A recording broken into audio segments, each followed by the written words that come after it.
I'm knackered. He's knackered. So why, E? Because we did karaoke yesterday. Yeah, we did karaoke. Yeah, and I'm coming off the back of a night shift, so it's not an easy thing, you understand?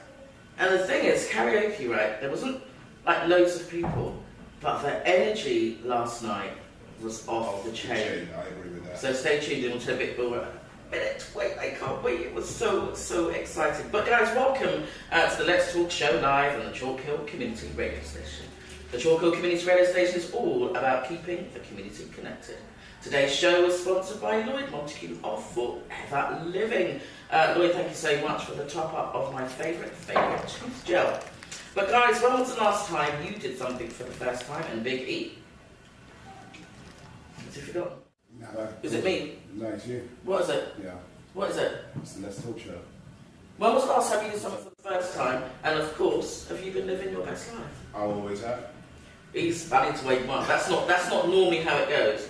When was the last time? Anyway, let's see what happens. It's probably me, but one of us is going to wake up in a minute. So let's try this one. This might be the right one.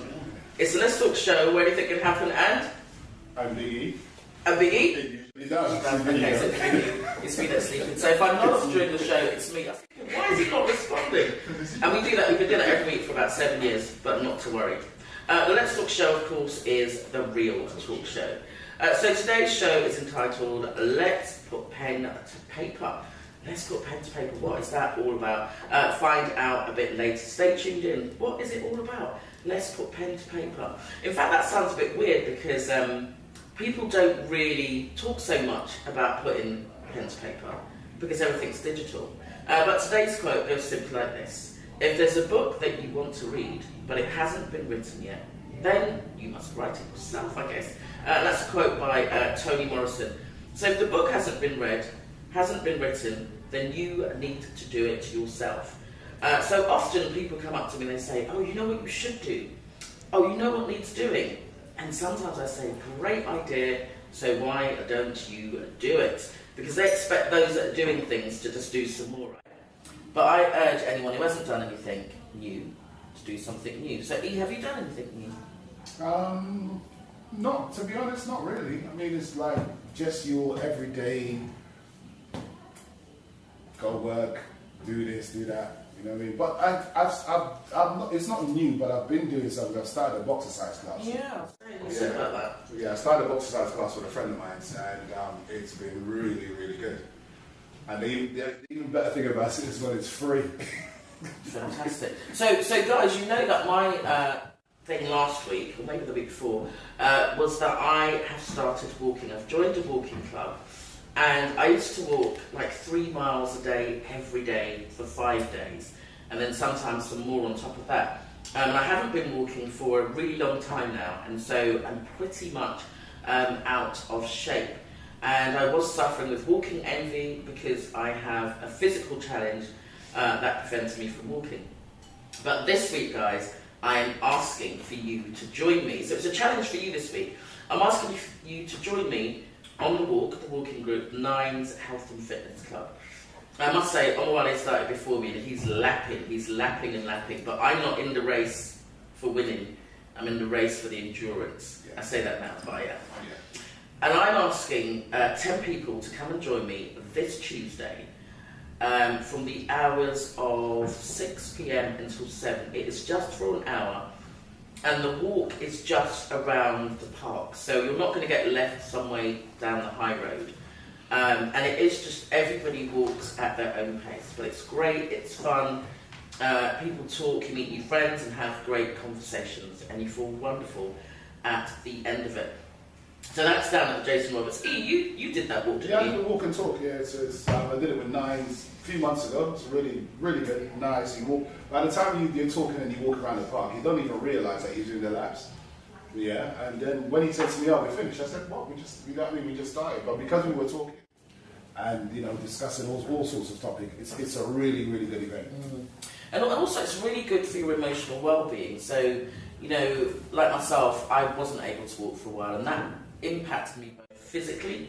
I've got size 8, size 10, size 12, 14, all in my wardrobe, and it's not a shop. Because you just put on weight, right, and you're not doing the thing that you normally do.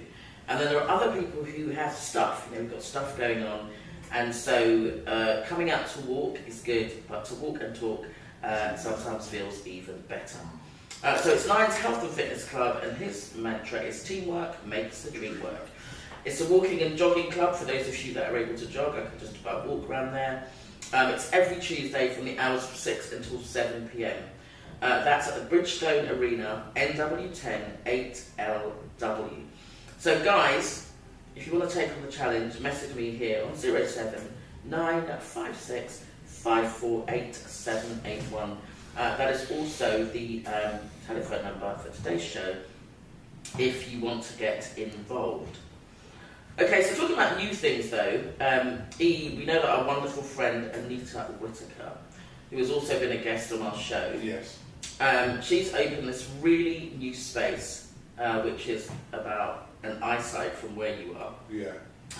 She's opened a really new space, brand new and brilliant, and I just want to send shouts out to her and her husband Johan, because the space was literally a shell. You could see the grey bricks, there was no walls, and they've created this wonderful space, and they've called it the IO Together Space, and it's the Innovative Opportunities Together Space, and its aim is to transform vacant properties, which this was, into vibrant, inclusive hubs for connection, skill building and support, bridging education, enterprise and well-being to tackle social isolation and revitalise local economies.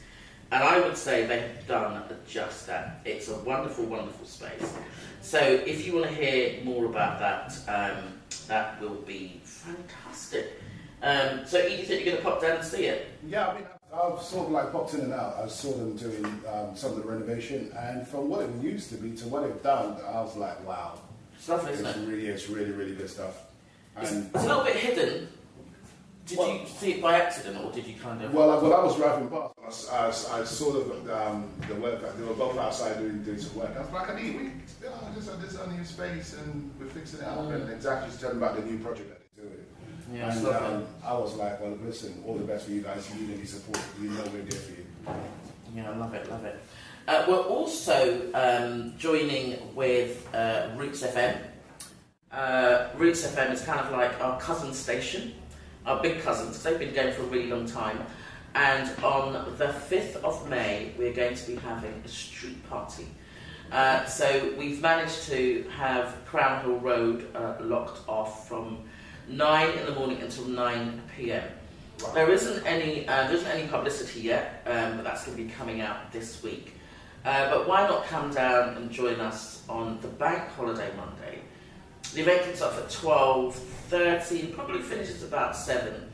But yeah, we want people to come down and to be stewards. We've got some local reggae artists who are going to be performing. Hopefully have some poetry, there's going to be face painting, there's going to be food, fish, jerk chicken, and patties probably.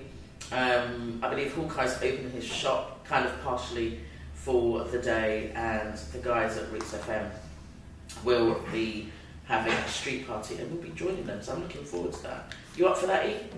I'm not for anything, especially when it comes to like jerk chicken and all that kind of stuff, the patties and all the rest, and especially the artists. I love to see the artists, and I definitely want to get my face painted too. Okay, you can do that. In fact, you know, we're having a bit of a carnival procession, hopefully, so that would be good if you could. Costumes and stuff. Yeah. Okay, that's good. That's the aim. Yeah. So we're working on that. So it's going to be a whole range of coming together, and we're just going to be celebrating our fallen soldiers and our current heroes. So guys, listen out for the information on that. That's going to be happening Bank Holiday Monday, and I'm looking forward to that. Also in the same area, although I'm not going to be here, but you might want to take part in this, it's a family reggae walk and vibes social. That's taking place on Sunday the 11th of May. And what's beautiful about this is that Hawkeye and his daughter have come together. So Crown Bakery and My Energy, they present Family Reggae Walk and Vibe Social. So that's Sunday 11th of May, which is going to start outside Hawkeye Record Shop. There's a tree outside that they refer to as the Reggae Tree, and this is going to be outside Crown Hill Bakery. So that's 2 Craven Park Road. There's going to be free sea moss juice shots. So Tamika does these amazing sea moss juice shots, and they are going to be given away for free. So Tamika says, get your steps in and raise money for sickle cell. We will walk from the reggae tree to Roundup Park, 2 laps around the park, and then back to the reggae tree. That sounds like a nice, manageable walk for most people. So guys, if you want to hear some more about that, again, message me here on 07956 548 781. Or if you're in Harlesden, pop into Hawkeye Record Shop and see if he's got some information that he can share with you and get on board. So it's good because it's raising awareness and raising funds for sickle cell. And of course we know that in the black community that is a really important cause. And I love the fact that it's a father and daughter collaboration. So if you're about, do the walk for the 2 of us. Because I'm going to be in Ayia Napa.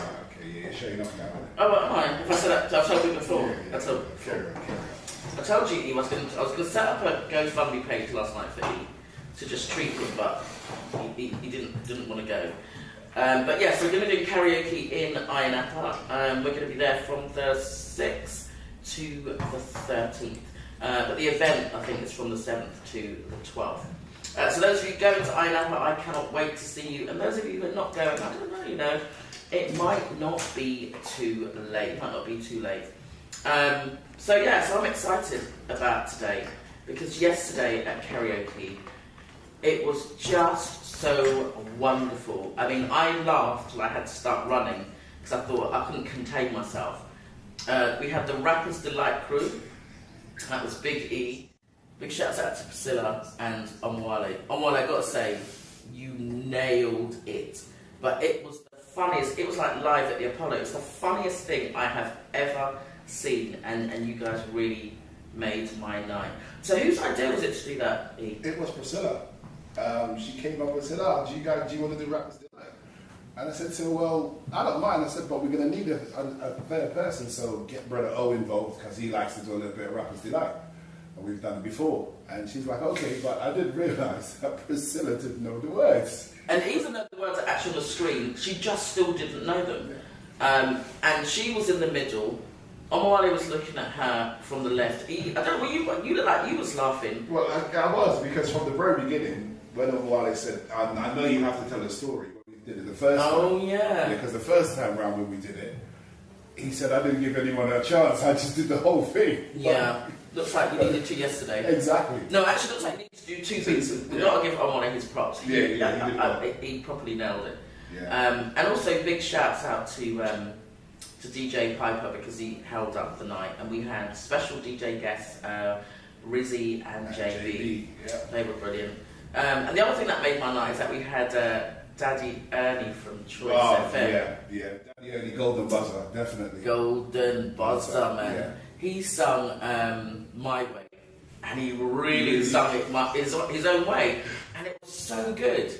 And he's been to karaoke before, but he hasn't sung. He sung another song, I can't remember the first song. But then I decided, no, we got to do a duet. It was just too much fun. So to Ernie, if you're listening, thank you for coming down. Thank you for the love. Thank you for your continued support.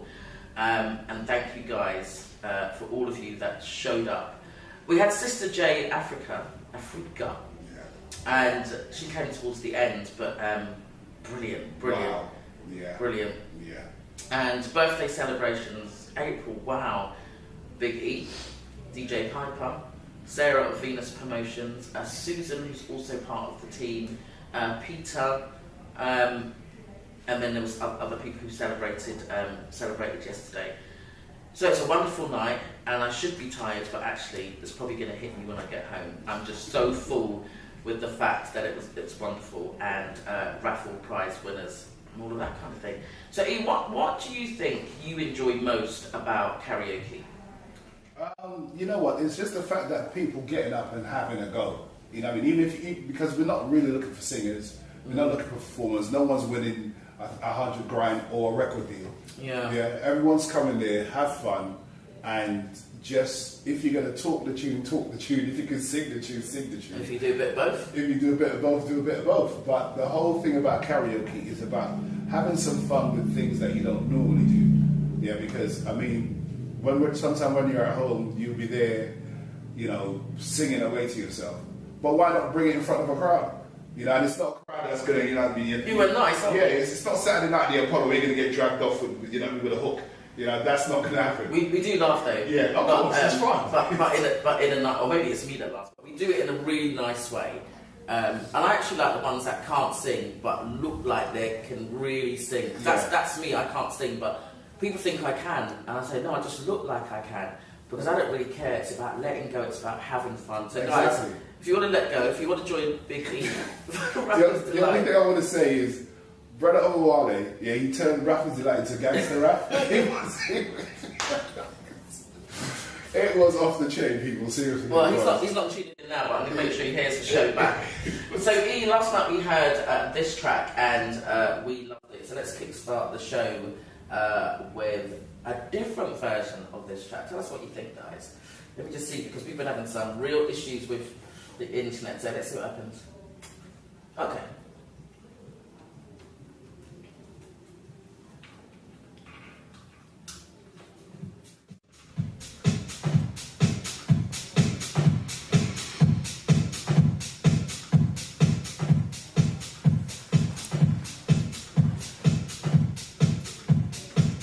JD and Missy that played it, wasn't it? Yeah. But did you Shazam it? Yeah, remember? Okay. You both Shazam it. Yeah. The benefits of Shazam. I'm telling you. It's a nice one, hard to start.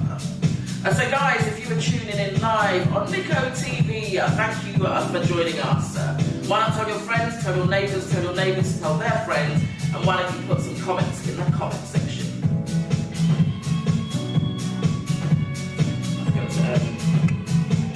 Gail, were you trying to voice note me something?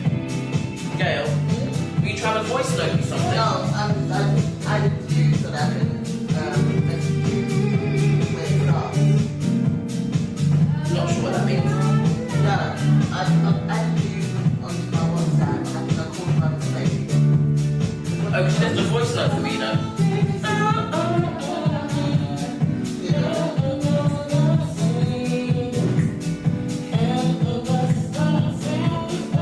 I'm going to go to you straight after this.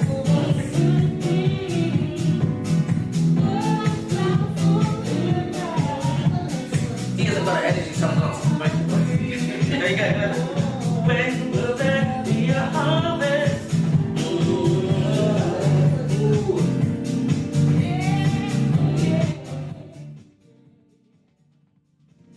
Yeah, I saw a voice note. I don't know what I said. Oh, okay.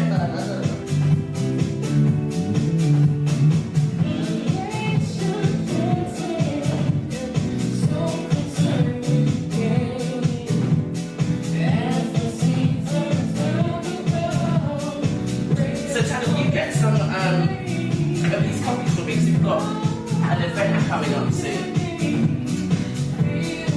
Okay. When is that? It's on the 5th of July, but it might be one before that.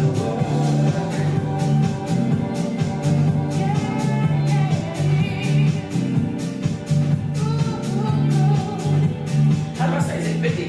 Yeah. Coming up next, guys, we've got an interview with Tanya from Biddy Magazine. Now I say this, is it Prendergrass?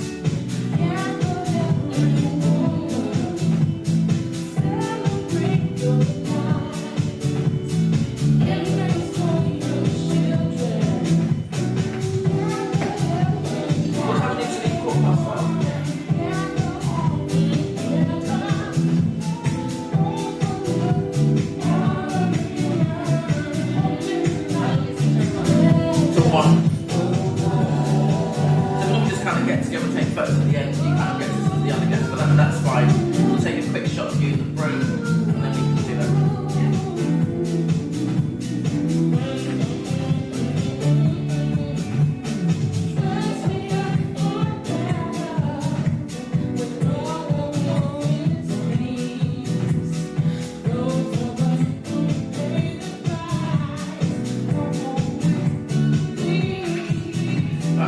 this down because you're going to carry away with it.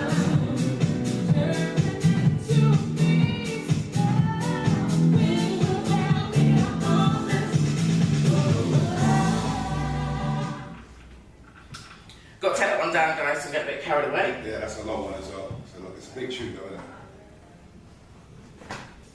Right, put the mics back on, so...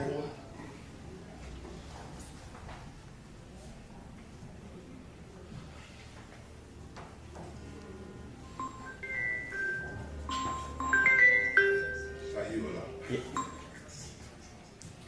Wow, I absolutely loved that track. So guys, if you've just joined us, it is of course Let's Talk Show Live with Girl Blaze. All confused at the beginning, but I think I'm straight now. I think he's sorted me out. Yeah, we're there. We're there. Today's show is entitled Let's Put Pen to Paper. And the quote for today goes simply like this. If there is a book that you want to read, but it has not yet been written, then you must write it. So our guests today, we've got two wonderful guests coming up, and I'm excited to interview both of them. But my first guest is quite interesting because although I featured as an article in her magazine, I don't think I physically met her, so it's really nice for her to be in the studio. We have been connected, and so that's really nice. And it was an honour actually to be featured in your magazine, and I understand I'm going to be coming up again soon. Some may say that's more on top of plenty, but that just is how it goes.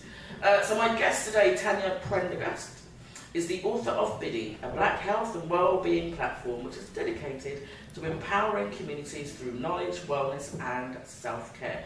Tanya, you are very welcome. Thank you for showing up. Thank you very much for having me. So Tanya, tell us a little bit about yourself kind of before the magazine.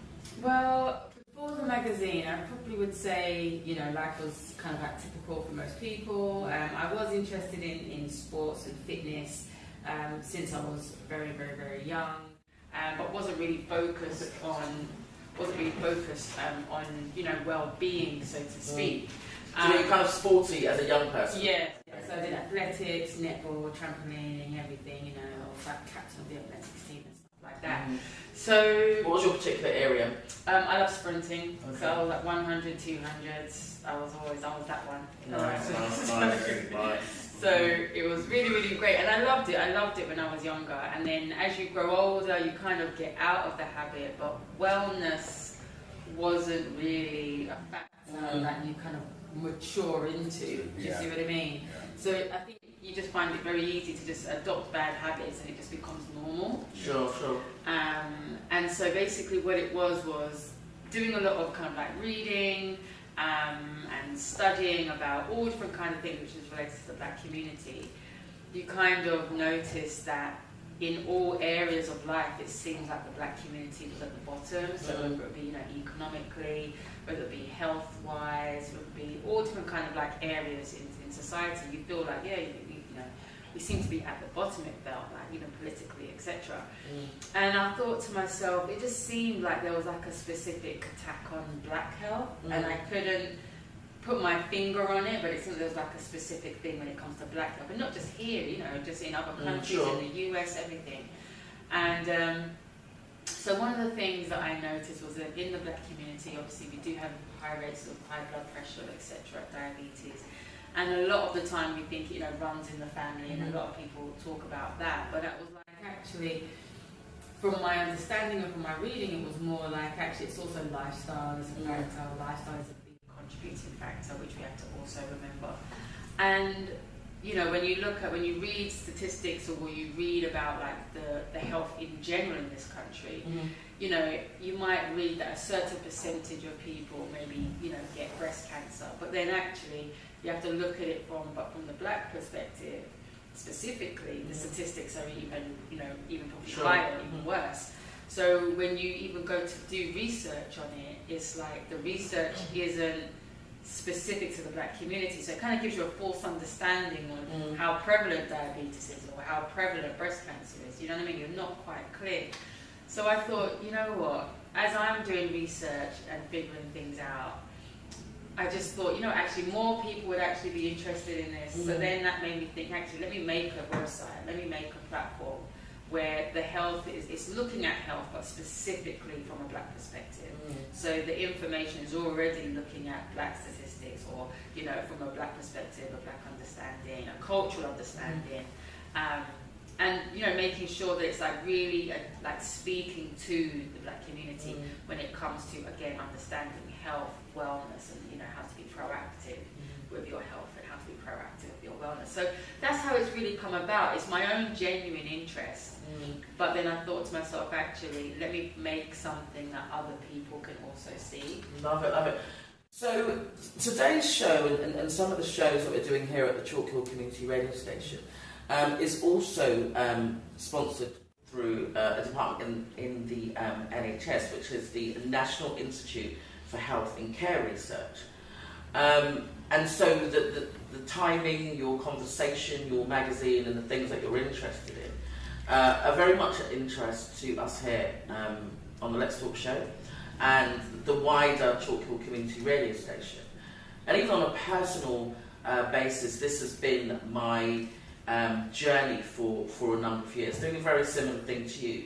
But what I want to ask you first was, what was it that kind of directed you to kind of look at health? Was it that you were just reading widely and then this kind of came up, or was there something that made you think, let me have a look at health and African people? What was that? You know what? I think it was a bit of everything. Again, it was my own genuine interest, so I was reading about health, and I think even I went through a phase where I was like, I'm feeling a bit funny and I don't know why. I'm feeling sluggish, I'm feeling something, and I'm like, what is it? So I'm reading about health just in general, and again, it's very vague. It was very kind of like high level. Nothing was really speaking to me specifically.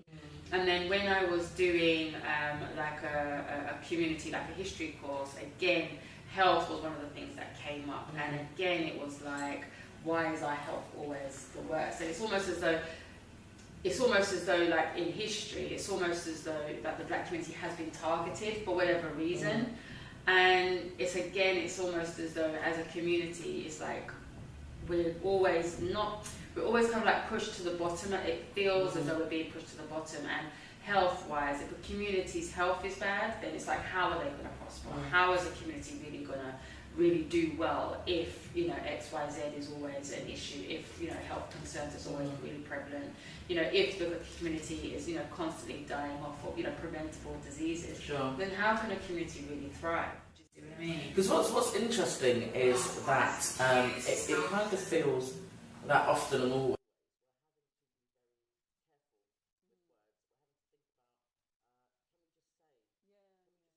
actually it's for the African community. Can we just say that? Because what tends to happen often is we get what about everybody else? We get that one.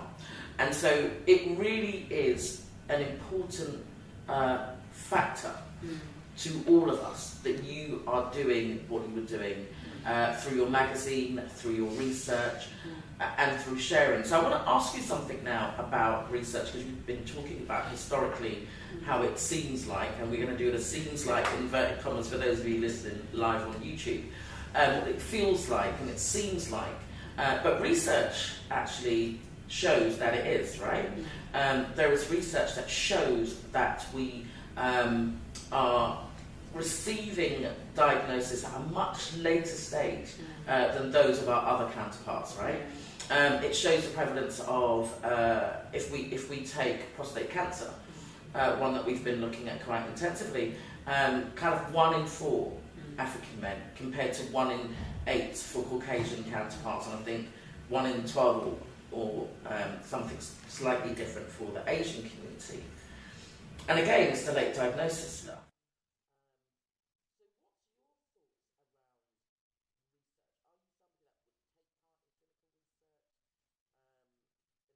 Trials? Would you do questionnaires? Tell me about your thoughts on research.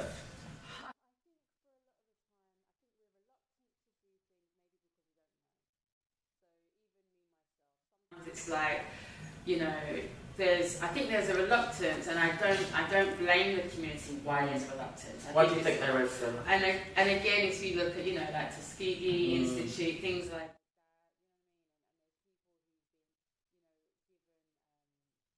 that, or been told they've got conditions that they don't have, so they can be treated as like guinea pigs and Sure. things like that. And So also, would you say that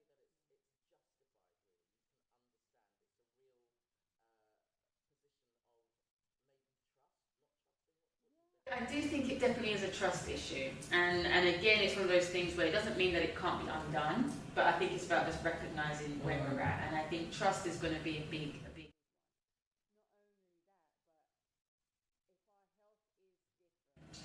And it's not to be divisive. It's not to say eye health is better or more important than any other group of in the community, would be, you know, Asian, white, etc., etc. But I think is that we have to really embrace that eye health is different, and you know, people can say it's linked to our melanin, they can say it's linked to all different kind of things, but it's about understanding that, yeah, as a community, we are really a different group of people, and we are really unique, and I think we embrace our uniqueness. It's not a negative, but we embrace it just like we embrace, you know, everybody's differences.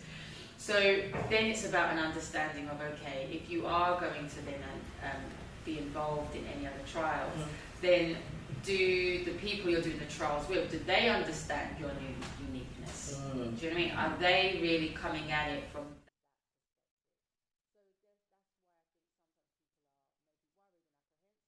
Like, I think people are thinking, you know, how much are you doing to really understanding me first and foremost, in order for then me to be part of your trial, etc., etc.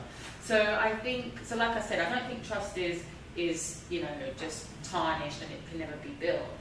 But I think it's just about an understanding of people really coming together of the mind and understanding what is it that we're trying to achieve with this trial, and is my voice going to be heard in this trial, and is my experience going to be valid? Do you know what I mean? So Tanya, do you think that if there were, or if there are somewhere, possibly, culturally specific services, do you think that that would make a difference to us taking part in research? I think, personally, I think it would. I think it would. I think even the response that I've had to the magazine has really been positive, and you know, I think not only that, but one of the things is I, you know, specifically interview people from the black community. So I want it to be a piece where the black community is educating the black community. So experts in black health who've been serving the community for, you know, pretty much their whole, you know, career in this, and they obviously they're a black person themselves.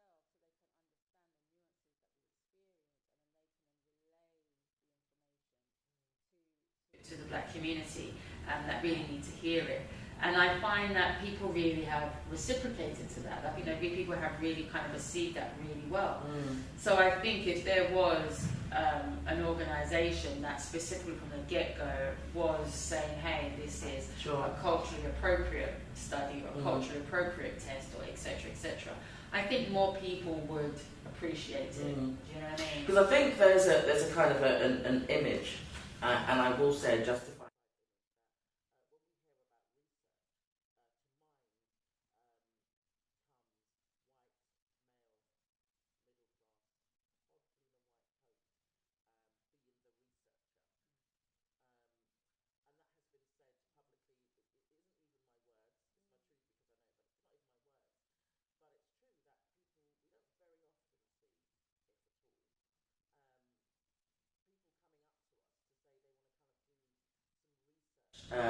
From a perspective at which they kind of already understand who we are, and will understand the importance of things like the texture of our hair.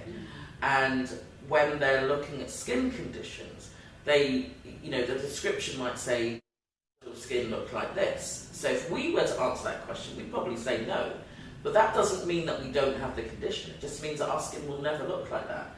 And if that's the barometer that you're using to diagnose, then the diagnosis is not going to happen, right? Yeah. So what's your thoughts when you hear things like the hard-to-reach community?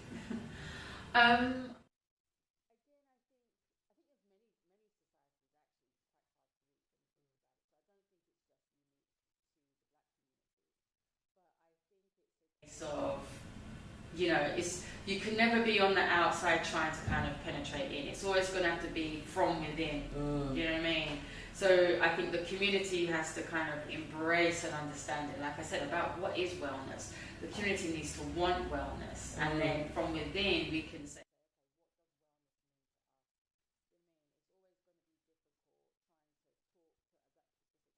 If I was to try to build, I don't know, a health magazine maybe for maybe the Jewish community, it's going to be very hard for me to say, oh, you know, why aren't you accepting this piece of work I've done? And it's going to be, how am I going to really understand the nuances of the community, how they think, how they feel, how they've been raised? There's cultural things, there's religious things, there's all these different kind of things that I wouldn't know about. And it's not a negative on my part, and it's not a negative on their part, but there's a big gap to kind of bridge there. So sometimes I think, very much to like the theme of the show, is that if you want to see something, you have to make it yourself. So if I want to see the community really embrace wellness and what it means for us, then it's going to have to be the community that creates it. Before us, by us. Yeah, I think so. So E, let me pose a question to you. So we're talking about the term hard to reach. And I'm thinking about the fact that when it comes to some things, and maybe they use that term around health, but when it comes to other situations like being over-represented, right, in like mental health, the stop and search, you know, how many of us die in the cells? What does it make you feel like when you hear that term? I mean, it's you look at it and you think to yourself, oh, here we go again, you know, and as Tandy said, you have to create your own to bring it to the table. And then again, when you get to the table, you have to negotiate and hope that if you get to, that's what I'm saying, if you get to the table, you still have to negotiate with the powers that be and hope they accept what you're trying to do, you know. So the fact that you've got a strong enough community and people are starting to step up now, and this is the thing that's changed a lot over the last 10 years, I'd say. Yeah, black people are now coming out and saying, well, look, listen, this is what we want to get involved in, and this is what we need support in. So we're expecting those who are in charge to come forward as well and, you know, give a helping hand. And that's one of the reasons why we do the show as well, to bring awareness to a lot of people of stuff that we think, listen, we need help here. Yeah, we need someone to step up and say, okay, yeah, we can help you guys, and this is what we can do for you. And that's the sense about the platform. And so I think where you and I probably first made some kind of connection, or where I may have first seen your magazine, would be at Million Market that Charm Miller and Ian do. And that's the way of kind of being able to, in some ways, I don't even know if I even want to say alternative, because, you know, for our ancestors, for our parents, they provided their own kind of healthcare. I'm not saying it's in its entirety, but largely they provided their own healthcare, and we're still using some of the basics now. And so the Million Market, actually there's an event coming up on the 3rd of May. There's a market coming up that's going to be at the Grand Union. Alongside that, we do some work with We Care for Carers. And We Care for Carers is an organisation that kind of does what it says. Because we're, you know, often caring for our own, then someone needs to care for the carer. So that's when we're trying to do just what you're saying. We're trying to create this in-house opportunity for us to take care of ourselves and each other. So I will tell you guys a bit about those two events a bit later. So Tanya, you're passionate about holistic health, and you launched your publication in 2021. Tell us why that was a significant time for you, or what happened there? Well, I mean, BD's been going around for a very long time. It started off, I think, 2009, just as a blog, as just a website. And then I kind of got distracted with other projects, etc. So I kind of came back to it in 2017. But then I noticed that, you know, not a lot of people go to the internet to read. They don't necessarily go there to read. Maybe to find bits of information from time to time, but not really to go there to read. So, so basically what happened was, in lockdown, so with COVID and in lockdown, I was on furlough. as I worked full time in IT, and I was furloughed for a couple months, and then it was, you know, very typical. You see it online and social media, like if you're going to do anything, this is the time to do it. Yeah. No job in the way. You've got none of these things. You've got no distractions. I was literally just at home. I was on full pay furlough, so I was like, this is it. Like, this is the time. I've got to do something. So I came up with 3 ideas. One was I need to do a magazine. So rather than people go to the website to read the articles, put something physically in people's hands. Nice. So I did a magazine. So the idea was a magazine. A fitness app was another one. I was doing like workouts in the park with some sisters, and I thought, actually, let me do a fitness app. And I think that way it will bring people to the app no matter where they are. So that was another idea. And then a documentary was my 3rd idea. So 3 ideas over lockdown.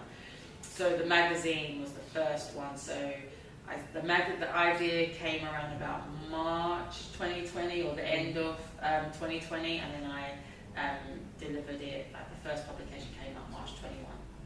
Because see, that's the other thing, that we are so resourceful, right? We are so creative, and we can actually build so many things for ourselves. What does Bidii mean?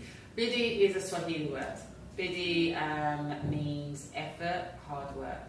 So the premise is that, you know, anything that you want to achieve is about perseverance, and wellness is not something that just comes, it's something that you have to proactively work on. So it's one of those things where I want people to have an understanding that, our health is important, but you have to proactively go out of your way to say, okay, I'm going to eat better, I'm going to do exercise, I'm going to do these things.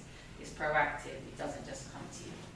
And it can be quite hard, right? Yes. It can be quite hard. He's sitting there saying, look at Blaze, nodding her head, and I've been trying to get her to the gym for about a year. He's like, yeah.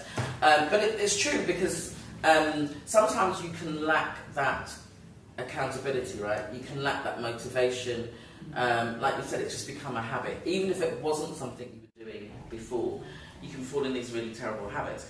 And so you providing this publication is great, because like you said, we're not all going to be scrolling through the internet looking for stuff. The magazine, it makes sense.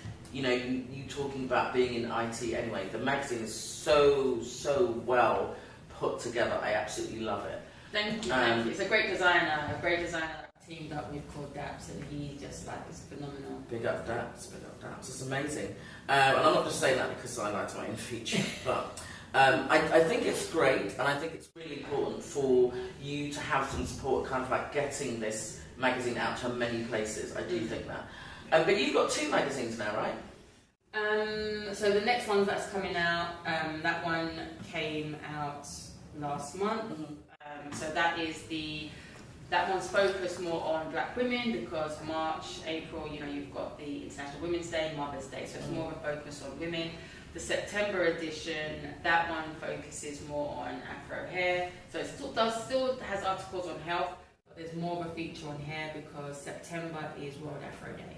So the magazine's generally themed. So then generally themed, yeah. And then next year, I'm going to also add a 3rd to the roster, and that one's going to come out in June, and that one is going to be focused on black men's health specifically. So in June you've got Men's Health Week, and you've got Father's Day, things like that, so I want to do more of a focus on black men specifically in June. Fantastic, I'm really excited. So how do you gather your information to put together in your magazine? You know what, it's one of those things where before, I would never have thought I could put together a magazine, not in a million years. I really wouldn't have thought it. And again, it was just because of lockdown. You know, you just had time to think, and I thought, okay, this can happen.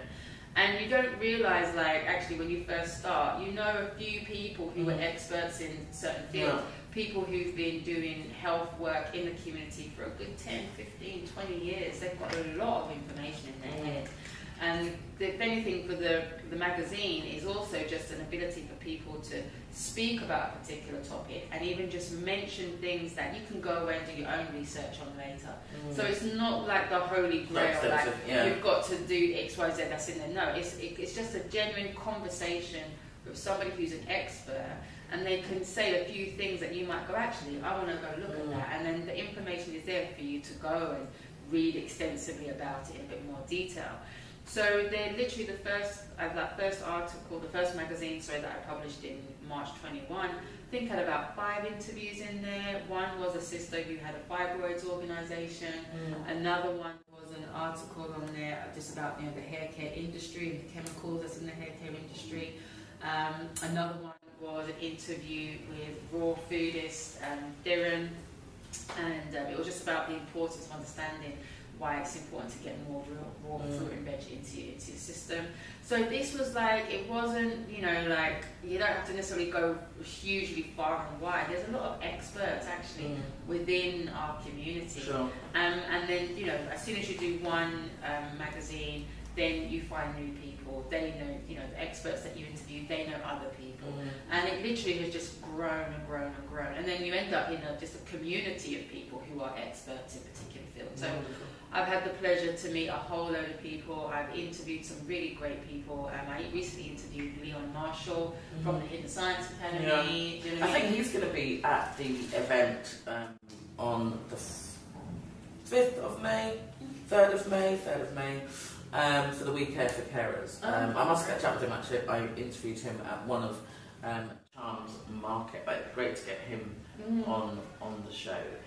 So Tanya, how often do you publish a magazine? So at the moment it's twice a year. So next year it's going to be 3 times, but this year it's twice. So it's March and September, and then as of next year it's going to be March, June, and September. And how time consuming is it? I mean, to be honest, as soon as you finish one, you have to start the next. So I'm pleased that I started it as just twice a year, like quarterly would have been a bit crazy. But I mean, at least it gets you into the rhythm of understanding what needs to go into it. And now that I've done quite a few, people want to contribute articles, people who are specialists in particular fields like fibroids, they want to contribute articles.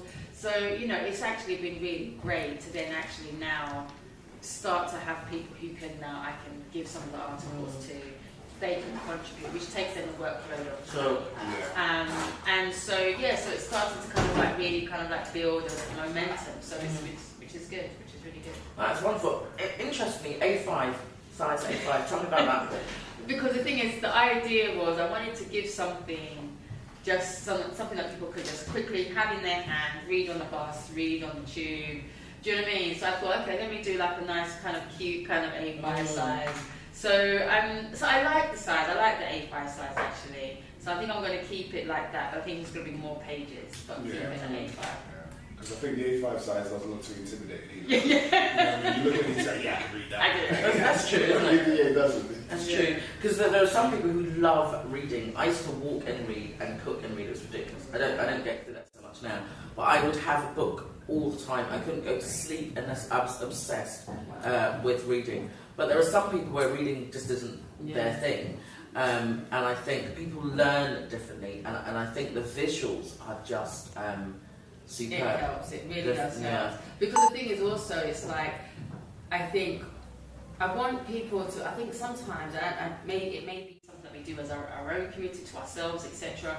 But so many times people would say you could do this, but the standard doesn't have to be that great. And it's is it because it's for the black community why the standards have to be great? Yeah. So I was no, we have to do something, and the standard needs to be, phenomenal. If you're doing it, do it. Let's do it, and let's do it good. So then the magazine, the images are great. Do you know what I mean? The visuals are great. The layout is great. Like I said, Brother Daps, he's done the design for this, and he as well. When he works to a very high standard. So it's there's no way we're doing this magazine, do all this effort, interview these really great people, and then actually it's looking mediocre. So no, it needs to look good. And I think when you put that effort into it, people can appreciate it. So when they read about this health, they feel healthier reading it. They feel healthier looking at it. They feel healthier just flicking through the pages. So I want it to be like that. I think visually it does need to be stunning, because I think it helps the information go in as well. So that's one of the main things for me. I think for sure. You've achieved it. You've achieved all what you've said. It looks good. It reads well, and also, as you say, it's not too intimidating. So I'm not really a reader, but I look at them I'll read that. and the articles are nice, short, and powerful. You get the gist of it. So you hadn't written before in terms of really writing and putting things out. Have you just done your blog? But before that, you weren't someone who's written a novel before? No, not a writer. So I think it's really important that people can see and understand that, you know what, just because you've started down a particular avenue, you don't have to, you're not stuck in that avenue. So I work in IT, so and I really do actually enjoy that kind of stuff, so that's been perfect for me. The blog, I don't, I write, most of the articles for the blog, I've, written the articles, but a lot of it is interviews, so I'm really just writing what that person has said, do you know what I mean? Yeah. So I'm not medically trained, etc. So it's not for me to say, oh, this. But if I interview somebody who has done a PhD in sickle cell, then it's great to interview them, and I'm giving you literally from the horse's mouth what that particular person said on that particular thing. Do you also? So I know that you interview professionals, and why that's really important, and you've given the caveat that you're not professionally trained. Do you interview, or have you interviewed anybody about their lived experience? No, interesting you say that, because that is something I want to do. I do want to now start giving it from the person going through the experience. So I have started doing interviews with people on lupus. And the thing is, again, it's like, the reason why I haven't published it so far is because, again, I want to make sure that I do it and do it well. So I don't want to do it and, it comes across in the way that I want it to be helpful. Sure. The whole point is that it's meant to be really helpful for the person that's reading it. So I'm trying to get, different people's perspectives, different people's experiences, and then being able to present it in a way that is helpful. So, but I also want to do where I interview people who are also specialists in lupus to kind of go with the people's lived experience and specialist advice at the same time. So again, I want to do something which is helpful, impactful, and something that really does give people a resource that they can actually, read and really understand. So yeah, I do want to do it from the lived experience. Yeah, because like you said, the purpose of this platform is that we've had some guests on, and the professionals are wonderful, and that's really important. But there's also the other side of the lived experience, and those who've gone through the challenges and have been referred to as the hard to reach, those who have received late diagnosis, those who don't feel that that they're top of the list, and it has been said that there is institutional racism, and some will challenge that. So how do you know, or why are you saying? But it's been documented, and it's how do we then, I guess, get to share with others, so other people go, oh, actually, did that happen to you as well? Well, that happened to me, but it didn't happen to, I was going to say Karen, that's going to have to be cut off. It didn't happen to Karen. But that's it. It's like when you, sorry, I know. Well, I didn't know I was going to say that. It's when you exchange stories, people get a real kind of insight. But listen, I don't know if you have any questions for Tanya. No, I was going to ask, so due to the fact that you're doing your magazine like twice a year and stuff like that, have you got any intention of making it a bit more often than you're publishing now? I think, I do want to. I think the more people that I'm meeting, the more ideas that are coming. I want to start doing a feature in there where I interview health organisations from different countries, so that you can kind of get an understanding of this is what's happening here, but what work is happening in Nigeria, what work is happening in Trinidad, what work is happening, do you know what I mean, in America. And because there's so many groups that are experiencing the exact same issues of high blood pressure, diabetes, all these things, breast cancer, prostate cancer, high levels of these cases, but black people in other countries. So I want to start doing like a community part in the magazine as well. So I think with all of these new things, coming in, I think, I'm going to do more. So with everything else that's happening, would it be able to stay that thin, or is it going to be... It's going to be a big thing. Encyclopedia from the Britannica Encyclopedia, big thing like that. But I'd like to invite you, though, to kind of come on board with the two new projects that we're going to be starting on Monday. We're going to be having a meeting with the team as to kind of what that's really going to look like. And one of those projects is called the C Word Project, and that is based totally on kind of how we support people from the African community who live and experience cancer, whether themselves directly. We're going to be doing some work around that, doing some research around that. And then we've got the Radio Research Project, which is a slightly, it's common, but it's going to be a number of health issues, so not just concentrating on cancer. It's kind of really looking at raising awareness, which is a really big thing, because sometimes we don't even know that we don't know, right? Raising awareness and talking to people to try and find out what the issues are, if they have any, with research, and kind of how they've been treated or feel that they've been treated within the health service. And so it'd be wonderful if you could join us. And that's going to be coming up real soon. That's starting real soon. And as I've said, that the show is sponsored by the National Institute for Health and Care Research. So Tanya, you've chosen 2 songs. Do you remember the 2 you've chosen? Guarding the Gate and Gone Baby. Which of those would you like to play? Oh, let's do one. Yeah. I always love Lauryn Hill, so I'll go for Lauryn Hill one. Okay, so why did you choose both tracks? I know we're just playing one, but why did you choose both of those tracks? You know what? It's just the energy that I suppose these women have. I think it's just one of those tunes that it just gives you that really good feeling. This, like just this free-spirited. Lauryn Hill, whenever she sings anything, I just feel better when I just hear her voice. So it's just 2 really strong artists that take us way back when we've had really great careers, really great voices, really great material. And with this Lauryn Hill one, it just really feels like really like an empowerment track. And it's really, really, really good. And those are important. It's important to be empowered by the voice of people that you can identify with. That's really important. So guys, if you joined us, today's show is called Let's Put Pen to Paper. The quote is, if there is a book that you want to read but it hasn't been written yet, then you must write it. That's a quote by Toni Morrison. And our special guest today, Tanya Prendergast, has done just that. She's written a wonderful magazine. Big E's just challenged her to do more of the same. That's what we call more on top of plenty. And we've invited Tanya because she is the founder of Biddy, which is a Black health and wellbeing platform which is dedicated to empowering communities through knowledge, wellness and self-care. And her song choice is, these glasses, do you know I went to Specsavers, right? And they've got the nerve to say you can get 2 for the price of 1, and the one that I've got doesn't work, so I'm going back to get the other pair. So let me just lean forward and see what the track is. Guarding the Gate by the wonderful Lauryn Hill. So Tanya, thank you so much for your special guest today. Don't run off straight away. We'd like to take a quick photo of you so we can record your time here. And I look forward to seeing you joining us when we start the C Word Project and the Research Project. So guys, Lauryn Hill, this.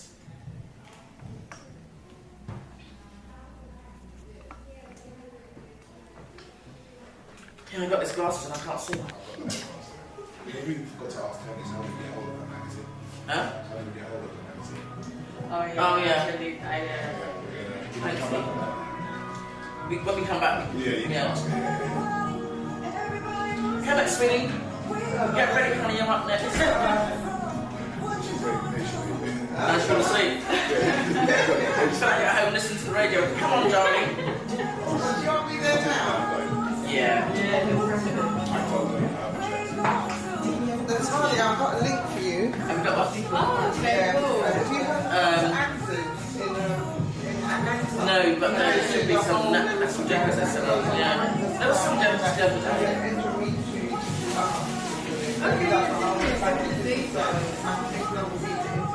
Yeah, that sounds great. Yeah, he's in Atlanta. He does a great black detox. And they have a whole distillery, pharmacy, everything.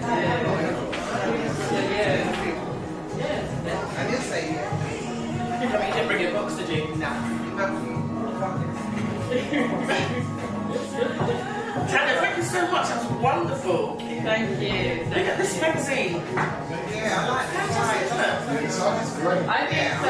It's cute. That's what I'm saying. Yeah. So you can just put it in your bag. Yeah. And also, I'm a real cowrie shell person, so the fact that you're cowrie shell is part of your logo. You're so clever, girl! I love this. Guys, check out Biddy. Our health supplement is amazing.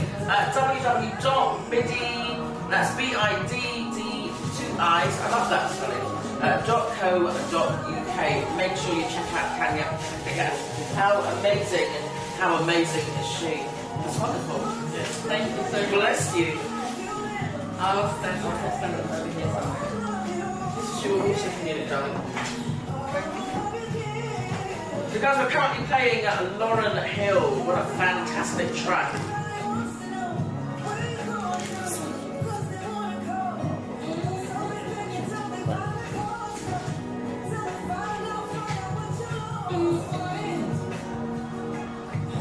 Yeah, I thought I had the books right. I'm checking out my bookshelves at home this week. I thought I know the products. Okay, let's get started. You didn't tell me to bring it.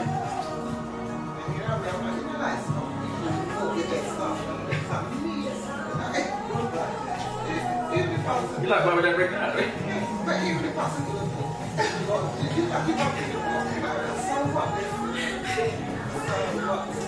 But you know that that's your genius, you know? Yeah, that's your genius. That's what it is, I'm telling you it is. Yeah. Because when I listen to your book, that's not ordinary. You can't fit into the norms of the way that other people are, because that's what you wrote. Well, no, I believe you. That's what I'm saying, you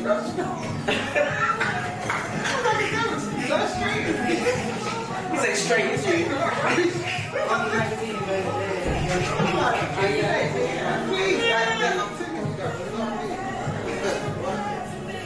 Well, let's chat the time. Alright.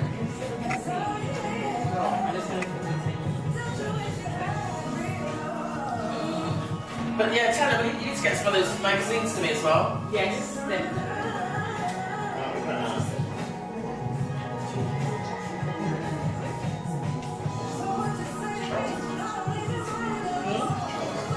He's not in today, he does it every other week.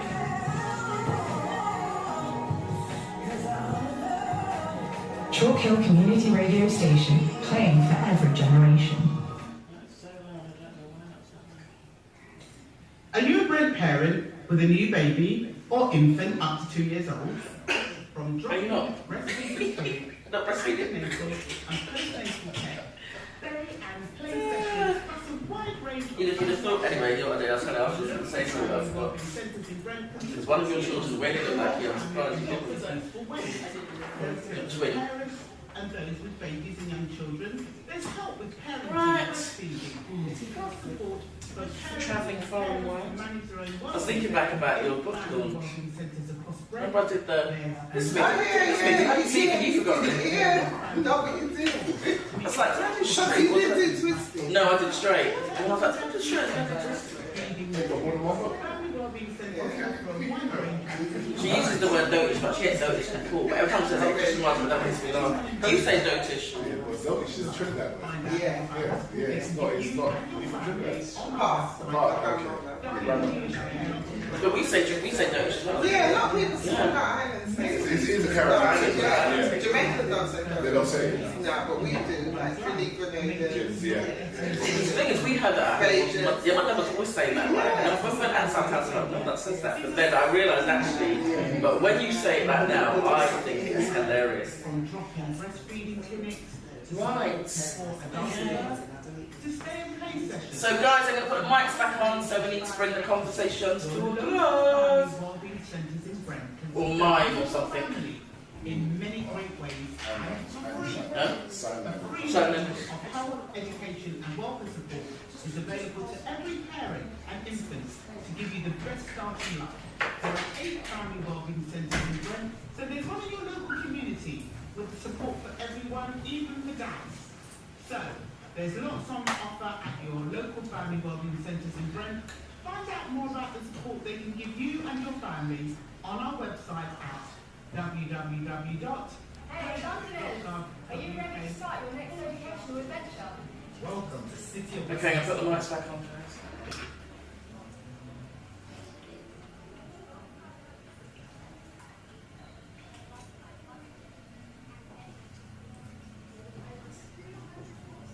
To me, or whether I just had to ground myself with a little bit of mellowness and black love, because everything else was so deep, you know, like Come Here Pet and all the others, and like I said, 15 lashes. Come Here Pet. Yeah. So I think because everything was so intense like that, I think this was a little bit of grounding. And even with the reading, with the recital of it, I can hear a little bit of mistakes, not X under, it's just a sunder. Do you know what I mean? Yeah, so yeah. it's, that's probably me writing now. That was so that wasn't the ancestors, that was you. No, I probably knew that. But yeah, I found the whole book, and like you said, Come Here Pet. Tell everybody what that one was about. Well, a lot of people didn't know that they had us as pets. You know, so a white child can say, well, I want a pet, and the mum would say, well, how old do you want your pet? Well, 3 years old or 4 years old, like where some puppies and that. So, yeah. Yeah. So, but you know the interesting thing though, you said in the beginning, well, why would I be writing this? Because people already know this. I think there's a thing around already knowing it, but sometimes when you see it, when you read, because there's images, when you see it, you know, our children in cages and us in circuses, I'm like, they really do that to African people, and how painful that must be. Do you have a sense that that trauma still exists in us as Africans today? Definitely. In more ways than one. I'm going to give you an example. I remember speaking to sorry. The HDS settings, not really. Yeah, I remember saying to, I was speaking to a group of women that's talking about periods and menstruating and stuff like that, and saying when they came on, their mum would just say, they'll tell their mum, and their mum would just be like, you know, here's a pad, go and sort out yourself, and that was it, nothing to do with anything else, you know.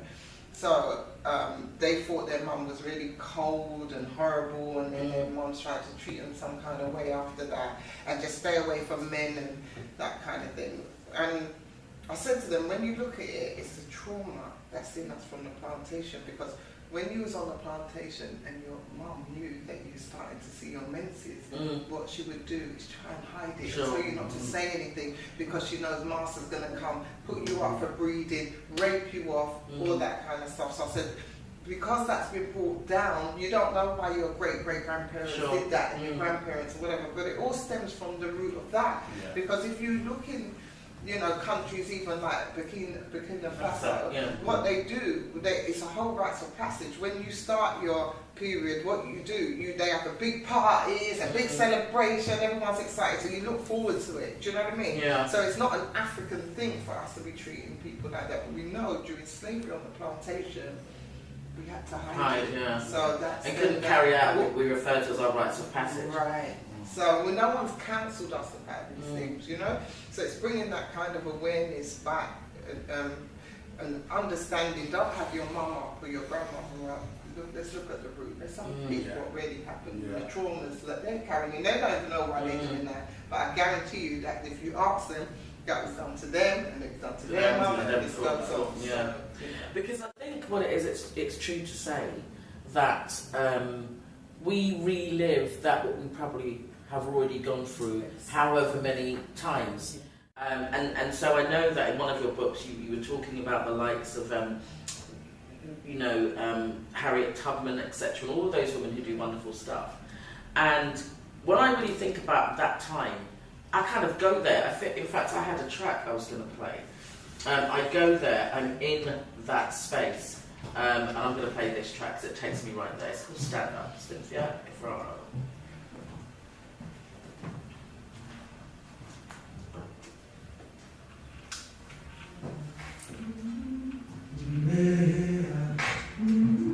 I've been walking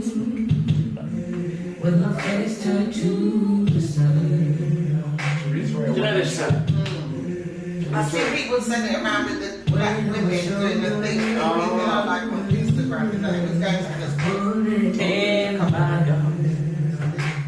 But I think what you're saying about the, you know, people's behaviour to get back from slavery, a lot of people don't understand that.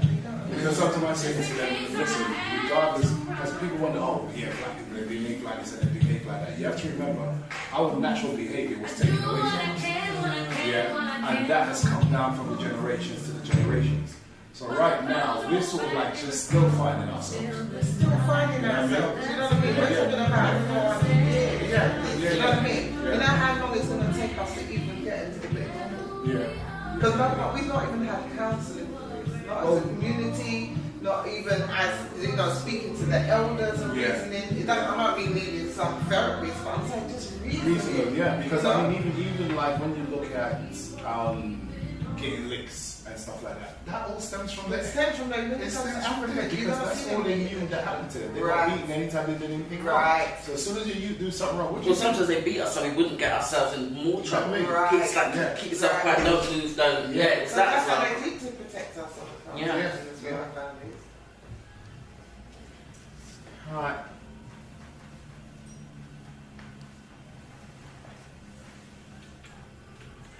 I think that set the tone. Let me put the mics back up there.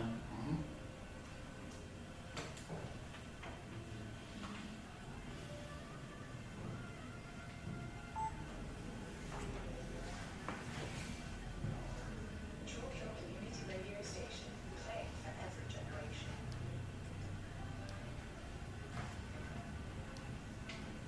So guys, I'm going to take that track out because I'll get carried away with the full version of that song. But Kemet is talking about the intergenerational trauma, the trauma that we still carry with us today. E, whilst we were playing that track, you made a point, I don't know if you want to say that now that we're back live on air. Yeah, it's just making the point of you know, the way stuff has come down during the generations when it comes to just punishment, really. You know what I mean? Because looking at the way that, you know, we got licks. Let's call it licks by our parents and stuff like that. And you wonder to yourself, well, where did that came from? Where did that come from? You know what I mean? Because it's not a natural thing that used to happen. Yeah, back in the days, or in Africa as we were growing up in the, you know what I mean, in the jungle and stuff like that. Yeah, but it's something that happened to us during slavery. Yeah. Yeah. So as slavery has come down, I mean, most of the time, you think to yourself, oh wait a minute, yeah, these people were whipped, they were beaten. You know what I mean? If they spoke out of turn, they got beaten. If they did something wrong, they got beaten. Yeah. And if that has happened to a whole generation during slavery, obviously that's come down and carrying on. So our parents, the only thing that they need to keep you in check is to beat you. Yeah, and it's all under silence because no one's going to really say, well, this is the root of it. We don't even know, realise where it stems from. Yeah. And it's the same thing when we say black people never ever help each other, we're like crabs in a barrel. Yeah. But it's because of the conditioning what we were under and what we're in now. Because if you put a crab in a barrel, yes, they will try to get out and pull each other down. But if you look at crabs in their natural environment under the sea, one eats, then the other one goes on top, and they keep going until it's a tower, then they all go down and go their way when they're full. So when you're out of your natural environment, only us know what we do. We can't. And then, you know, there's also people that will say, well, if I was on the plantation, I would have done it. And I would have done it. And I would have sliced myself. And I would have poisoned. And where would they be? I would have started a revolution. That is so true. I would have been Nat Turner.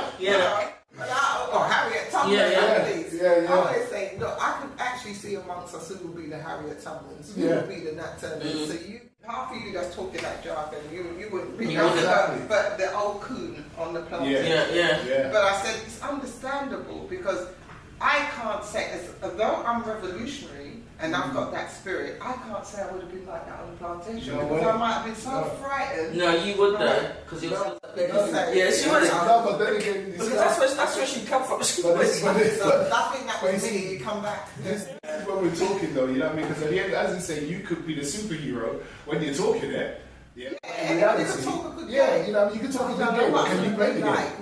You know what I mean? But that's the reality of life, isn't it? When you say, no, if it was me, I would have never. No, I never. You're good. You know, you're good. Exactly. But really, I think that whole thing, and what I love is the terminology that you use, it's about being enslaved. It's not Yeah. being. It's not that you are a slave. Exactly. It's that you're enslaved, and that's really important. But also that I am unapologetically an African, and I didn't make a decision. That decision was made for me. A lot of my thought processes, I haven't learned them from somewhere. It is innate. It's innate, right? And so that's who I am. And when people challenge that, I can't change that. And I said a couple of weeks ago, probably in a previous show, that if a car was built in a pig pen, would it make it a pig or would it still be a car? Exactly. So wherever I was actually birthed doesn't stop me from being an African. And so lots of people talk about Black British. I'm not Black British. And for those who decide that's fine, but I'm not. And whatever people's understanding is for that, for me that would be a challenge for me to say that. Okay, so Twisted, I mean, I don't know, we might come back to that. But then you wrote Straight. And that took you how many days? About a year? Another 3 days. Yeah, I think. What happened to Yeah, the ancestors were like, we're done with this one. Yeah, I'm like, no, I don't want you to bring back balance, and I'm like, well, help me. Yeah, you started it. You know what I mean? But So what made you feel like, okay, you've done Twisted, why did you need to straighten it out? to just bring about, because it's all right saying we was on a plantation and this happened to us and that, but what was we like before that? Do you understand me? We had great kingdoms and we invented a lot of stuff, you know, even natural stuff, you know. So yeah, that was that. And then Strands comes post-slavery, like where are we now? Civil rights. Yeah. So it's a trilogy. Twisted is a trilogy. Nice. So do you know, I was at an event, I don't know, you may have been there, and someone said that history isn't just something you write about, it's something you feel.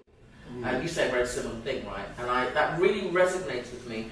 What did it feel like when you finished the book and it's arrived now and everyone else is about to read it? What did that feel like for you? I don't think I read it at first. That's what I'm saying. So what? You didn't read your I don't know. I think I looked at it, it's like, oh wow. But I remember other people coming to the house while it was there, and I was like, oh, the book's there, and they're looking at it. And because at first, the person that printed it and whatever, it was total, I was not happy. So when the next lot come, the real patch up, you know, I was just like, I can't bother. But when I read it, after a while, I think a few weeks, couple of weeks, I was like, yeah, I could hear it. It's like I was reliving the whole thing again. I wasn't looking at myself as I'm never as twisted or straight or Strands looked at myself as an author. It's really weird. It's only unapologetically black and beautiful am I starting to look at myself as an author. What do you think that's about? I really don't know. That I can't work it out. Because the thing is, when we look at the complexities of African history, and you were well read around that, why do you think it's important for us to tell our story? You know what? I think mainly because we still don't know.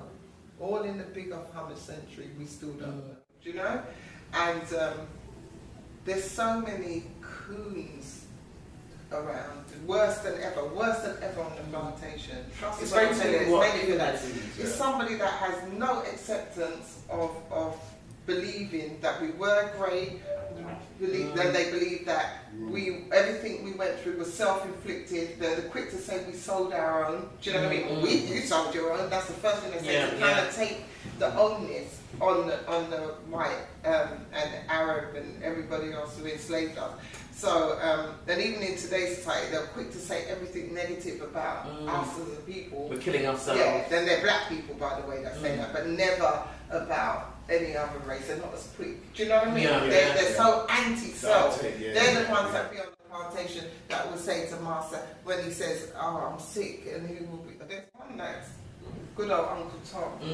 And when he say, when the Master would say, oh, we're sick, and people say, oh, we sick, Master? You know what I mean? It's that's the thing. And there's so many, not push me like to fall over and just like that. Because I'm saying, leave the girl, you know. So we're going forward to the little girl's face. So I stumbled back and I said to him, do you know you just assaulted me? You assaulted me. So I'm not even bothering him. You said now we're calling you know, exactly. your job worthy self. I'm telling you.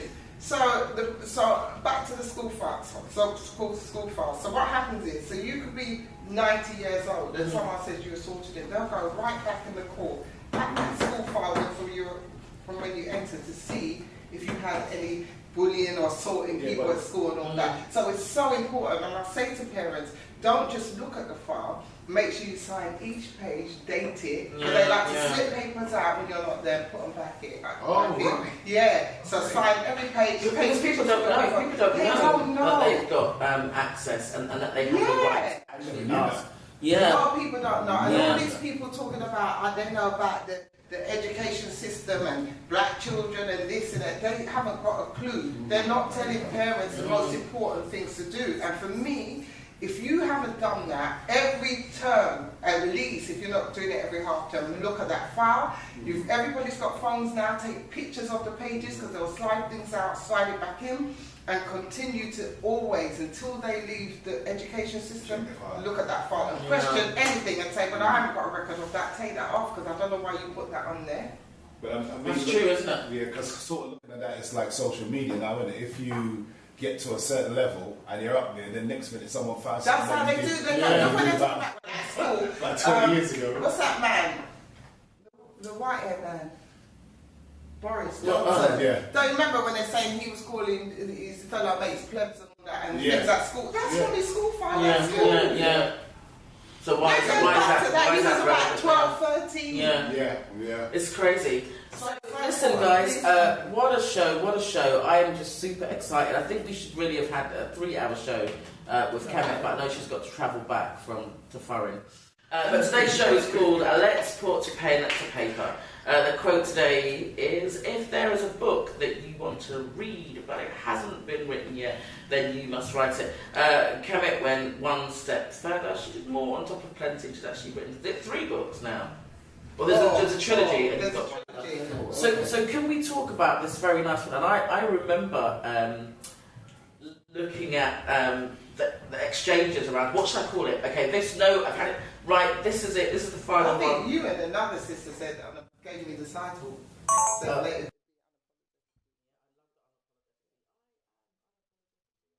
So you wrote this other book, and Unapologetically Black and Beautiful. And this is a guide, though. This is different. I don't know, it might still be twisted. I don't know. It's a guide to loving and understanding of black women. Tell us what led you to write that book, if you can. I just think people definitely get it twisted when it comes to loving and understanding us as black women. I just don't think people get it, you know. So I just thought, it's not even just us, because I've always concentrated on black males. Because I'm a woman, so I know what time it is. So I've always...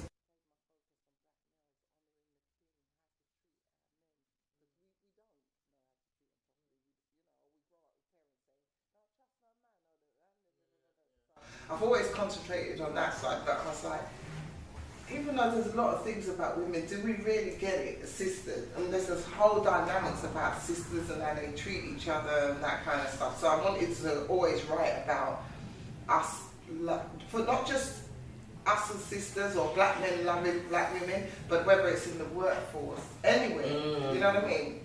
Understand and love the black woman, what we're about. Do you understand? Because you know there's a huge amount of black women, African women, in leadership, or just in positions, right? And I've been there, done that, worn the t-shirt, and it is hanging on the line because it is not yet dry. There are so many of us, as you say, sometimes it's about how much do I even love myself? Am I going to stay in this situation? Yeah. Because it's a whole, I refer to being in a situation saying, how long am I going to stay here? Yeah, and especially when it came to relationships, when you should have gone from the drop of a dime, but you're staying there because you believe in the black man, and you live in that, I believe in you, even if you don't believe in yourself, I believe in you. Do you understand? Yeah. That kind of thing. So, yeah. So that's important, isn't it? Because if, you know, ask the question, could I live with myself? Ask the question, do I even know who I am? Do I know what I want? Because if we don't know what we want, then how is somebody going to come and be able to, you know, depart that to us if we're not even sure about it ourselves? And actually, I think it first starts with us kind of loving ourselves, because the amount of things that we do to try and create self-love can be quite damaging, right? 100%. 100%. So that's been released, but the copies, the printers didn't print it properly. I don't know why. I think these people always trying to sabotage. I really do because of the content of my stuff. So I always have to go back and, it's wrong. So then I've done as well Men now, the ultimate guide to understanding and loving a black man. And are you the person that was saying that you kind of didn't see yourself as an author initially? Oh yeah.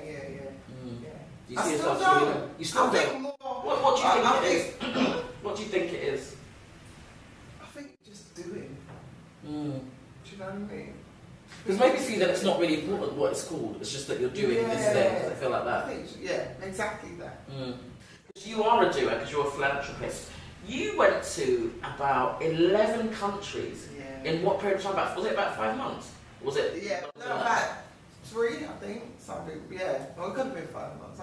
I'm so rubbish with time. I'm one of them people that just float through life. I don't know about. Don't ask me dates. Don't ask me. Well, when did you get married? When did you have your first child? When did you do that? I couldn't tell you nothing. People. I rate people that can read on days, and it's really weird to me. I don't know if it's because of menopause or what, but I remember I could do that at a drop of a dime because of as being a historian. I had to remember the dates. And being a teacher as well. There's so much more. Do you know the thing is, I would say largely that menopause has a lot to do with a lot of things. The levels of confusion, the where's the this, the where's the that. Let me just tell you, right? I wear a head wrap every day, as you know. Yeah. And one day I was like, I want to wear my blue head wrap. And I was looking for the blue head wrap and everything. And I was like, I can't believe that I can't find it. I just had it on yesterday. So I thought, okay, stop the faffing around. You need to get out of the house. Just get the green head wrap on. That will work too. And go. And so I got the green wrap, and I thought, well, let me just sit down and do the wrap now. And then I found the blue wrap, and the blue wrap was on my head. You see what I mean? When did that action take place that I'm about to do now? And how can I not find the wrap that only I can put it on my head? This is what I'm saying. It's a real thing. So I would cut yourself some slack about that. Yeah, so I'm battling with that. So anyway, you have been to a number of countries. Tell us what that time was about, that travel to so many places. I think just getting on with my philanthropy work and just seeing.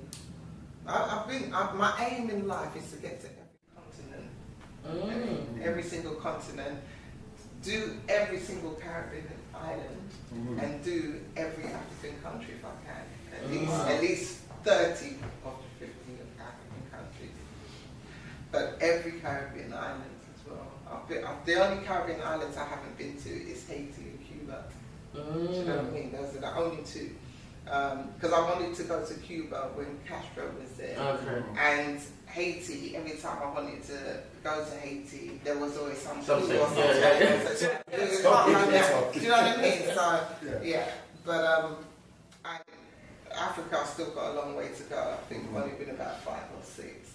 But my work's just doing the works and seeing the needs of the people when I'm in places that kind of leads me to where I go and to keep going back as well. Even Gail came to St Vincent and I took her to the Ministry of Education because I'm working with the Minister of Education there. A beautiful Pan-Africanist brother, and we're supposed to be doing a book like to get books with St Vincent started. I've still got 6 primary schools and there's no reading books in there for them. Do you know what I mean? So to me that's madness. Yeah, you were saying that, and actually we need to reconnect with that, because that is so important. Sending shouts out to Sarah of Venus Promotions. You would have not heard us talking about how wonderful yesterday was, but thank you for your continued support and to continue to celebrate your birthday. Sarah is saying that she's not long joined the show. It was quite poignant for her. It's the worst thing, because at least with a cruise, if I want to get off at an island and stay there, and take a plane. And go back home. Yeah, go back home. I could do that. Yeah. But so I'm doing that in a couple of weeks' time. So I'm like, Do you think the travel and the way in which you travel, do you think that's through ancestral guidance? No, I think that's more parental, because from I've known myself, I used to have to travel. You know, spend my summers and every holiday in certain countries.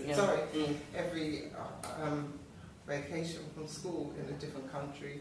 You know, and I've studied abroad, in different countries and stuff like that. And I encourage my children. I've always, from the time they were like maybe 6, 7 weeks old, they've always been on a plane. So even my youngest son was like, Mum, I'm fed up of flying, because every night we going, because he was homeschooled as well. So every minute we was like, Mum, I can't be bothered. So now, he's coming next month, coming in a couple of weeks' time, but he's like fed up because I've always had them on the plane. The bigger ones are alright, they love it, and my grandchildren love it because they're always flying. It's like both my boys, they used to fly, they love it so much that neither of them are in the country now, and I'm here on my own. And so I love the fact that they will just go and do, in fact, one of my sons, as you know, has made a big step to just not come back anytime now. And my grandson travels a lot as well, so it's really interesting because we were out with him, he's 5, and of course he's reading, and he saw this book, and it was called Jamaican Granny's Corner. And he looked at the person who said the book and said, excuse me, are you Jamaican? Yes. I swear to you. Even she was like, yes, yes I am.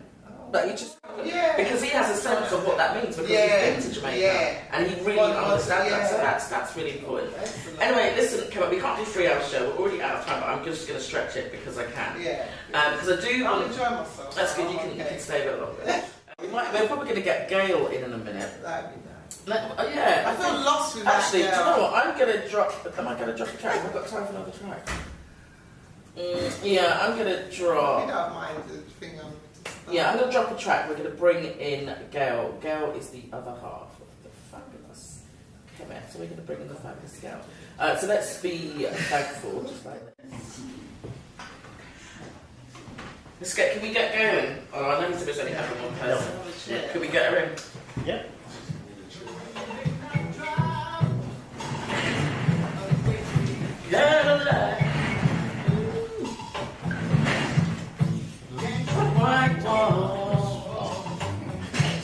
Oh gosh, can you manage, Gail? Can you spot that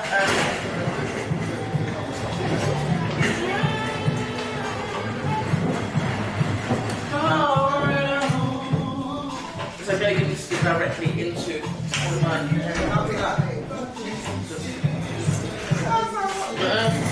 I love being with you. Okay, where you say you're going? I'm coming. Something dropped over there. What dropped? The tripod by your foot, so be careful.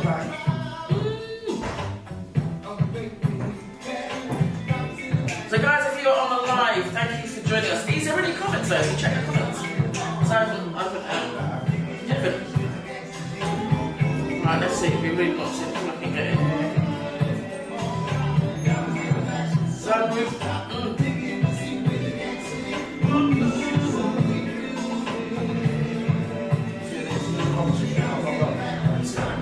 I would do.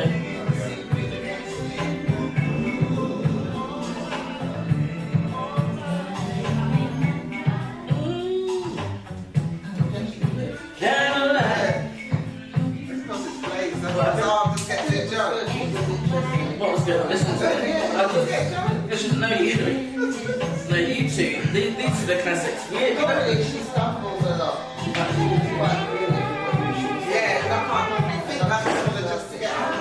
Don't out here because she's still online. Don't think that she normally stumbles. No, Gail was always like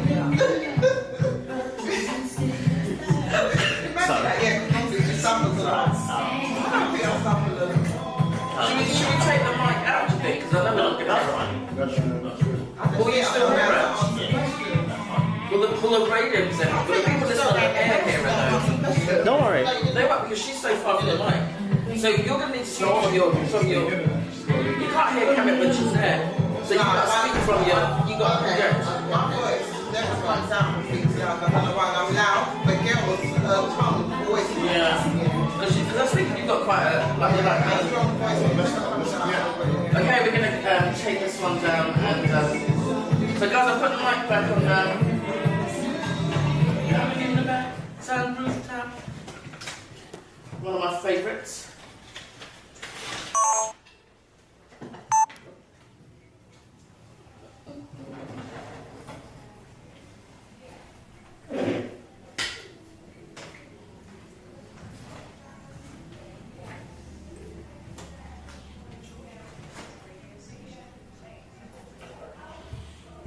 Wow, I am so thankful today. I've had a wonderful time. Do you know, every Saturday I leave here a different person. I just love doing this show. And what was wonderful was that Kemet and Gail, they interviewed me. We're going to say hi to Gail in a moment. They interviewed me on their show, which we're about to talk about. I have never had so much fun. Because when I first saw their show, I thought, these two are just crazy. Because the show really is one of the most relaxed podcasts I've seen. It really feels like when we're just hanging together. Yeah. And I was like, no, these two are literally sitting there with cups of tea, just laughing, and one is doing something and someone's doing something else. I cried through the One first that one. had a head in the shot. Yeah, we used to do this. Yeah, Gail looks like she's been decapitated most of the time. And Gail was actually 7 foot, not 6 foot. Yeah. It's like this little enlarged.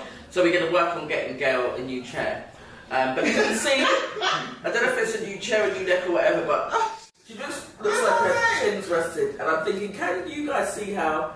But anyway, I'm sure you guys will receive that in the light in which it's meant. You guys are fabulous, and I love coming on your show. So I came on your show as a guest first of all, and then I got asked to host. And I never forget, I sat the show, I thought, I don't really know who I'm hosting. I don't know any questions, and yeah, let's just go. But your show works like that, because I'm like, it's going to start at this time, I must have some information about the person. What are the questions? That's kind of my, I must have some stuff, because I don't want no drags and frick. And I got on and I thought, oh, I could just do like these two. They just go, and I thought, what if I should bother to grab my show like that anymore? All this stuff. Because you make it so relaxed. I seriously love the show. And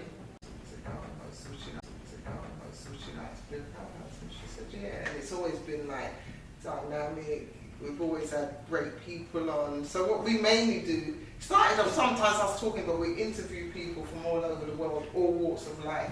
Okay, Some so of the greats of the greats. Let's bring it in, Gail, because you both co-host. Is it the Two Real show? Yeah, Two Real. Let's just swing this mic. So number 2 and then Real. Number 2, and it's Two Real, R-E-A-L. So you decided you were going to do this podcast. You invited Gail. And Gail, what did you say? I'd just like to say greetings to everybody who's listening right now, and thank you so much. I wasn't expecting this, I just came in. Can I just say for the record, regarding the height situation, she's on a high chair, I'm on a stool. Just for the record. Get her off, get her off. I've got the, I draw the short straw. But, Do you believe that? yeah, Get her off, you gotta that's, get her that's off. exactly what happens. What about when we're on a chaise lounge? When we're both sitting at the same time? See, that's what the show's like. Now, I do feel there's a dip where I'm sitting. Yeah, It's just really, yeah, there is. I'm ready. I'm set up. We've got the same chairs and the same couch we're sitting on. She's got a longer neck. Yeah, that's true. Look at my neck to girl. She's always had an advantage. My height, Get her off. yeah, Like, like sit giraffe. forward. No, Definitely. But yeah, so so can you draw in your neck then? Yes, That's I why- think I've given her cushions. They say wind your neck in, that's what they say. yeah, she needs Gail, with or without neck, we love you. With or Yeah, without neck, we definitely. love you. So we'll pass that. So greetings and welcome to the Let's Talk Show Thanks so Live. much. It's a pleasure. And it now serves you right to be on the other side. Thank you. I know, in fact, you and I have been on the same side. Like, been with Indeed. I haven't hosted with you, No, have you I? have to do that. Oh, Let's do get that. rid of girl. So I co-hosted with That's Gail. all good for me, though. It's all good for me. And we're the- I take the hassle. Was it a bit? Yeah, it's a bit. I don't know. Am I next Menopause, or real? Kemet, I don't know what's worse. Yeah. Both as bad as each other. It's a lot. Isn't it? It's both, you know. You can't blame one of the. You can't blame one of the other. You know what I mean? It's got to be It's tough. both. It's got to be both. No, it's tough. Even with a toddler. See, this is actually what their show's like. This isn't just now. This is what their show is like. Except they often have a cups of tea. We ain't got no cups of tea. So Gail, what was it that made you say yes? What made me say yes was Kemet, because she bamboozled me, as she always does. But she's always about bringing people in and giving people new experiences. So that's what she did for me, because I came there to just kind of view something. And then next thing I know, I was told you're going to interview. And I was like, okay, all right. So that's happened to you twice then. So you couldn't Yeah. see her. Then you didn't think we were going to be on today. I didn't Loads of know. times I do that, innit? No, she Then does I'll bring her in. She does that a lot. If you were there, I'd be like, and I've got Sister Blaze here. And she's like, I always do that. I always do that. Probably because I haven't been around for a couple of weeks as well. Yeah. It's like, I even done it wrong on what I was saying. He was like, no, that's not how it goes. I was like, it's like, he said, no, that's not the bit that he says. And I was like, what does he say? Where's the bit? Girl will get it right. No, he says, let's talk show where anything can happen. And I go, and Big E? It usually does. Sometimes I don't even know what I'm talking about. I wrote that. Oh. So you don't think it's professional. I've done 2-hour shows when I've looked.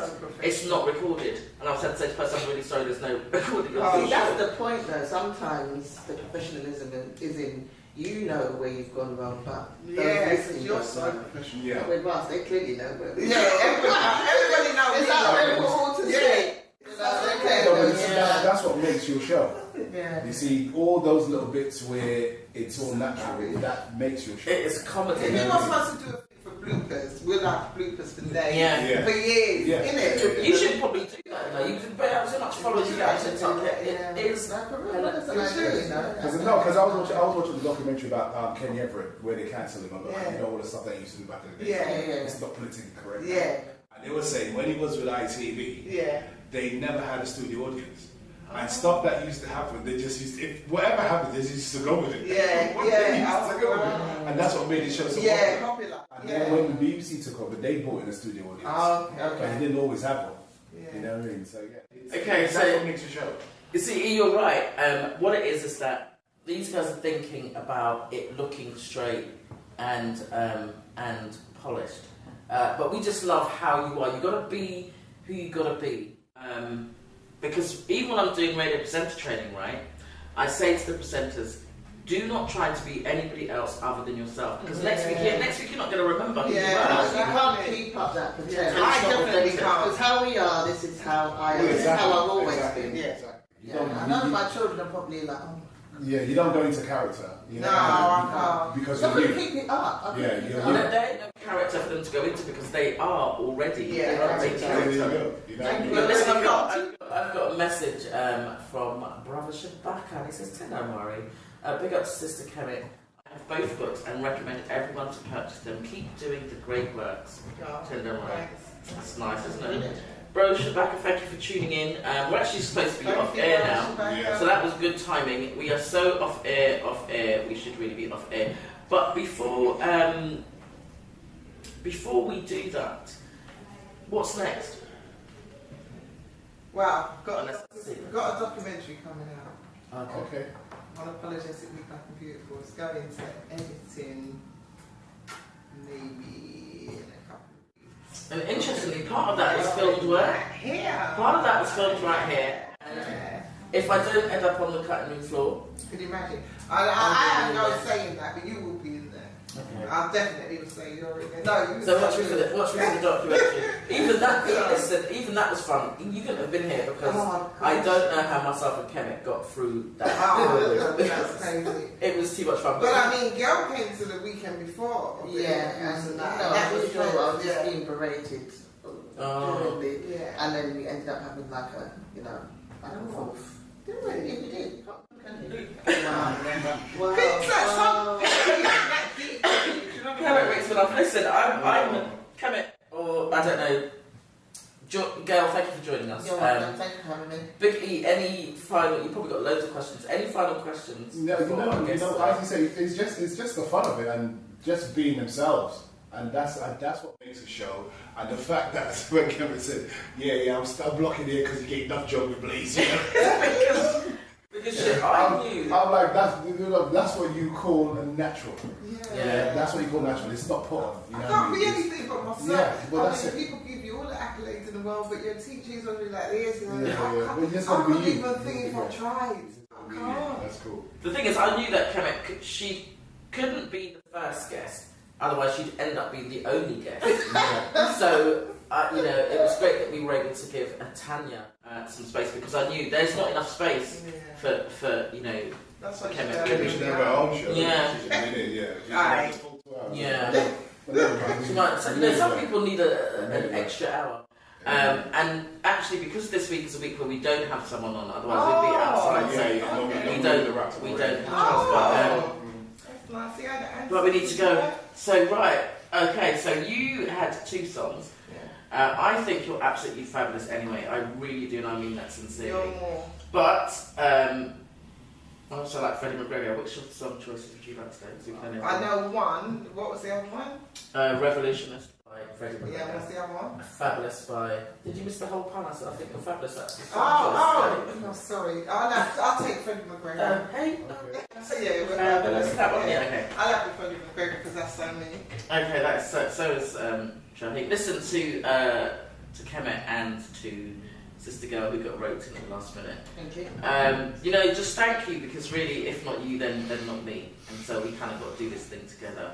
And I love that I can have these conversations with other sisters who get where we're coming from, who's not afraid to say I'm unapologetically who I am and show up in that space. And I know that although you're kind of talking about my introvert, extrovert, I know that you show up in some spaces. The audio of your book, oh my goodness, it just left my entire body in goose pimples. Just all over. I loved it, and I travelled through the book of Twisted. And I had the pleasure of hosting your straight. Remember we did the straight? Yeah, we did. The straight launch. Yeah, we did the you launch. You're gonna host the cinema. What do you call it? The premiere. The premiere for the documentary. Yeah. So before we go, that's how Blaze usually forgets this. Where can we get hold of your books? How can you can just find the books? Twisted is still on Amazon, but don't go through them because I don't know what they may have done to it. Yeah. But you can send a WhatsApp to 209 100. Say that again. 587 209 100. We'll catch Girl Blaze on 07956 548781. What's funny, can you imagine how many guests have been on the show when you've not been here and no one knows any idea about it? Because it is like, Blaze, how can I get out? Oh, yes. So they come on the show and no one knows how to get hold of them.